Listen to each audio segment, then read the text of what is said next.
Welcome back, guys. Come, let's make this stew that made my husband to eat and forget the road to his village. First of all, I washed this ice fish very well. I removed the gills and every other thing that is not supposed to be inside. Then I went in to put the salt and mix very well. Then I discovered the salt was not enough, so I added a little and continued to mix. I don't have a good frying pan, so I opted for my pot. I don't want oil splashing all over my gas, so I used pot so that I will be able to cover it. At this point, the oil was hot, so I went in to put my ice fish. While waiting for the ice fish to fry, I went ahead to wash my tomatoes. I used both fresh tomatoes and dried tomatoes. I like using the both because it gives it a better aroma and also a better taste. I washed and rinsed properly, then I went ahead to blend.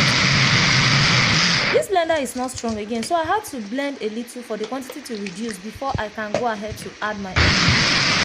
Then I added into the pot I just removed my ice fish from. Then I covered so that it won't splash all over my gas when it starts frying. Then I went ahead to wash my dried tomatoes very well. This dried tomato doesn't have sand because I didn't buy, I dried it myself. I always buy this tomato when tomato becomes cheap and then dry them. And it's very useful when tomato becomes very expensive in the market like right now. If you're not calculative in this economy, Nigeria will use you to catch cruise. At this point, I came to check on our stew and it was well fried. I fetched it on the spoon to check if it will still be frying while on the spoon. Then it was still frying. I went ahead to add water to it and then put every other thing I needed to put. My husband asked me to make this stew to be very sweet, so I was trying my best to impress him. After putting in everything, I went ahead to cover it to allow it to steam. Then I went in with my seasoning and small goat meat for the flavor. After that, I went in with my fried ice fish. Then I stirred, covered, and allowed everything to marry each other. While they were still exchanging vows, I went ahead to wash my used plates. I always like to wash everything one after the other because I know nobody is going to wash after me. I washed and cleaned everywhere